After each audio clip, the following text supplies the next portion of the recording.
Hello everyone, and welcome finally to Assetto Corsa Competizione. I finally downloaded it, and we're going to give a couple races a go. So we're here at, oh gosh, I even looked up the pronunciation. Zandervoort? Zandervoort? I don't...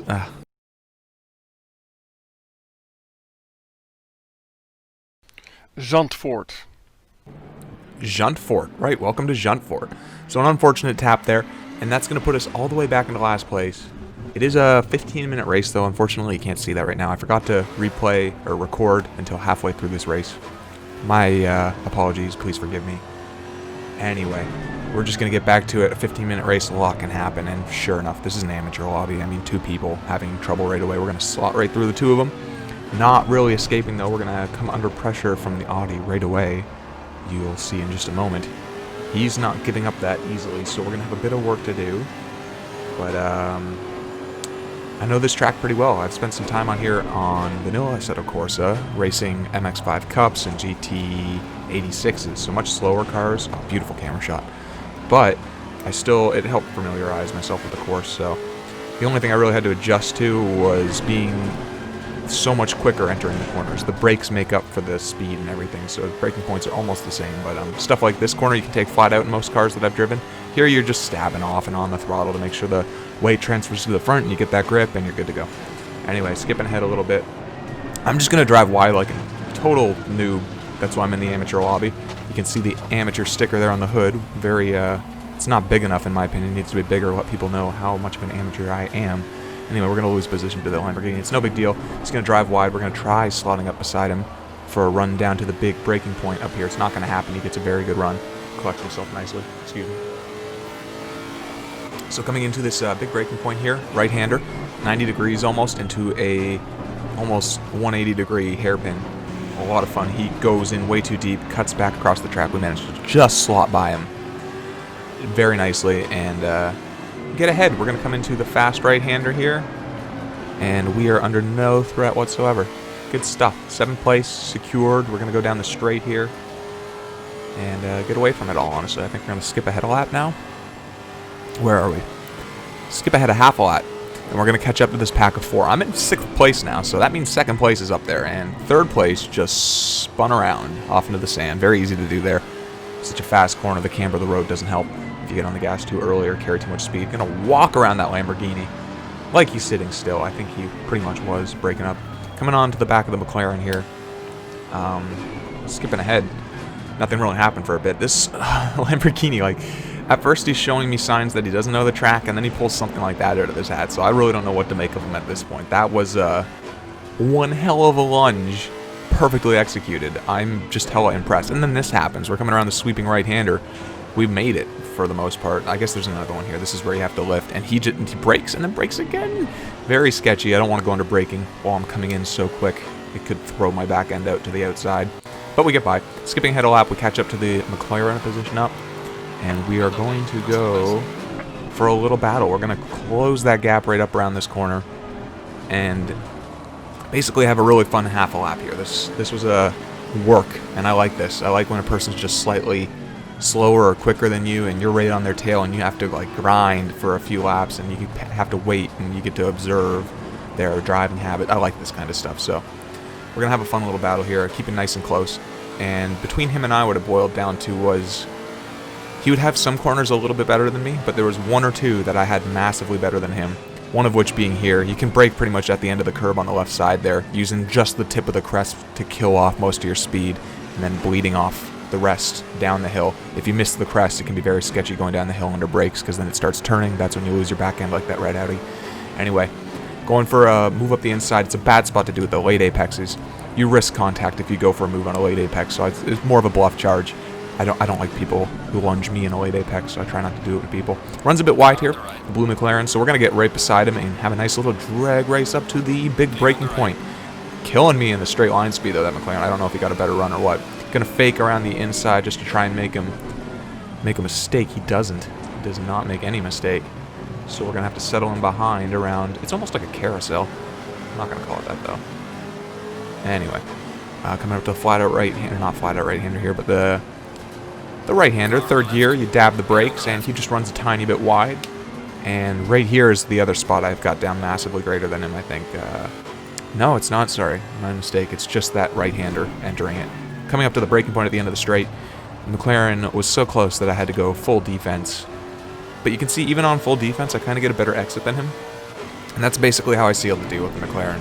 The next few corners, I would take a defensive line, just in case, because he's kind of close enough. It's a late apex. He could slot in there if he wanted to. But, no, we're just going to play defensive, creep away from him slowly, and you can see a little bit later we've developed a significant gap. Skipping ahead a little bit, second place is just veered off into the wall there. I'm not really sure what happened. We don't even bother going to look back. Towards the end of the race, we developed like a 10-second gap, so dealing with this back marker, I was in no rush. I waited and I waited until something opened up and then slipped right by. No fuss whatsoever. I think that was the same Mercedes who let me by earlier. This time, just trying to have some fun, playing a defensive game. Nothing wrong with that. That was fun. Zandervoort. Who would have thought? Good racing with these fellas. On to the next race. We're going to be skipping ahead. And, you guessed it. It's going to be at Monza.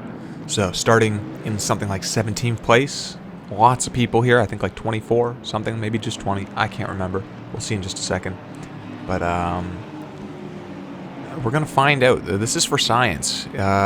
Even with the higher driving standards, is Monza still a mess? Is Monza still the most dangerous place in the world? We'll find out.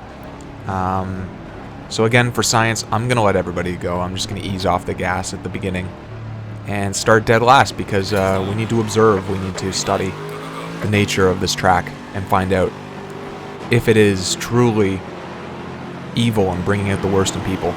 We'll find out. So, all the way to the back, here we go. Green wave being flagged vigorously. And does it pay off? Yes, people are off to the left and right. It is inevitable. Monza is destroyer of all drivers. It's coming into the first chicane. There's a backwards Lexus driving onto the track the wrong direction. Kills my momentum. Try to get going in. He's just going to come across, turn into me. I mean, I couldn't be bothered to pull out, to be honest. If you're going to ignore me twice, and the second time means pitting yourself, then knock yourself out. Have a blast. I mean, if I got spun out and I was facing the wrong way, I'd wait for everybody to move to rejoin personally, not just cut across the track like a selfish noob. But it is what it is. He's the other Lexus, too, in the lobby. The only other Lexus, so I would have liked to actually gone head-to-head with him to find out who the better Lexus driver is. But whatever. Coming around the second chicane, we're going to have a couple cars off to the right there. One, at least. And we're going to go up another position. So, started 17th. We're already in 16th. It only took 2 chicanes to get us above where we started. And we still have 13 and a half minutes to go, roughly. So, long time ahead. Lots of things can happen. A lot of things are happening. We've got people, 3 cars off, 2 to the left, 1 to the right. 2 Bentleys. Bentley and Aston Martin, a 4th car off to the right, 2nd car off to the right, 4th car off, period. Yeah, messy stuff. Though Bentley here is just going to veer off to the left way too soon and then veer back to the right. Strangest mistake I've ever seen entering that section. It took a bold move here to go around that spun car, and then another one that turned out really well, and we're up into 10th. 1 lap in, from last to 10th. Good stuff. So, skipping ahead to the second chicane on the second lap, we're going to have 3 guys out, 1 disconnects, 2 rejoin. We're going to slip right by. Barely. They just gave us enough room, but we made it work, thankfully. And we're going to skip away a little bit. We're not really worried about that. We did a good job there. Coming around this corner, I believe we're going to see me skip ahead. One of the Ferraris catches up home and goes around the outside. I force him around, and he does a good job holding it. I almost get my nose back in, but we hit the throttle. He might have hit the throttle like a 10th of a second before me, basically the same time, and we're off down the straight. He's got a faster car.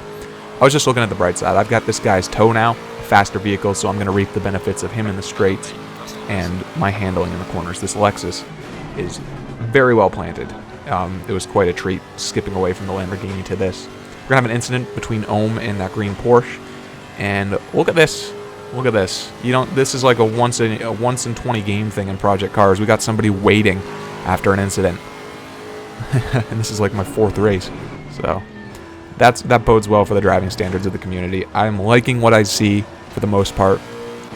It's been there's still some bad apples out there, but for the most part it's been really good stuff. Going from 5th to 4th thanks to the pits. We have yet to pit ourselves. There is a mandatory pit this race, and the pit window has been open since the race started, thankfully. So it kind of opens up the game for a wide variety of strategies. Coming to the first braking point, we never really caught up to that guy who was exiting the pits. We have another fella exiting the pits here we never catch up to.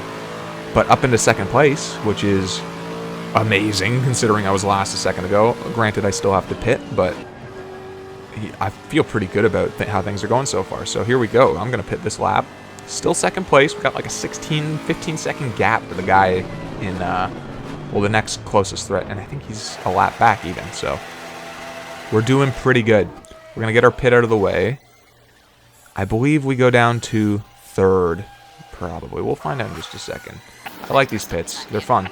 Leaving the pits, though, I bumble it all up. I stall, I forget to set my limiter, and I speed in the pit lane. I go like 5 over, like twice. And we get ourselves a lovely drive-through penalty into 4th place. I mean, we lost 2 positions there, but I think one of them still has to pit. And look who it is on my tail. If it isn't the Lexus from turn 1, lap 1.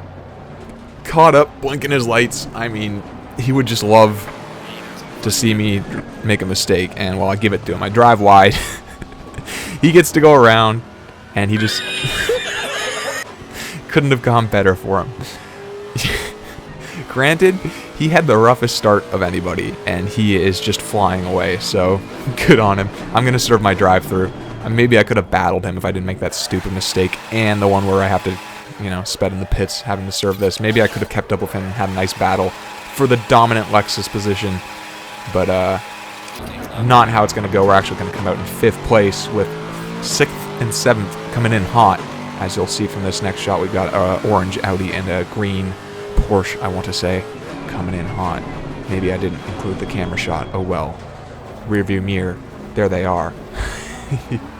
So they're very close. We've got people cutting the chicane, going straight. It's debris everywhere. It looks like a bombshell went off. And this is going to be interesting. We got the Audi with a hell of a run. He's going around the outside. I'm kind of stuck on the inside. It looked like the Ferrari was going to slow down for a second. Now he's swerving to the left. It's confusing, but I don't think any of it's going to affect me. I'm kind of just out of reach of these fellas. And yeah, the Ferrari's going to drive wide. Beautiful. That worked out really well. Snuck past the Ferrari, still in 6th place. Gayer out in front. But I'm mature. That doesn't matter. So just skipping ahead to the end here. Somebody actually had a 30-second penalty, so we are going to pull off a 5th position from last to 5th. Not bad. Anyway, guys, I want to thank you so much for watching if you made it this far. Don't forget to like and subscribe, share, comment, all that fun stuff. And have a great day. Ramming Gayer in the rear. Who would have thought? What a great way to end a video. Anyway, guys, bye-bye.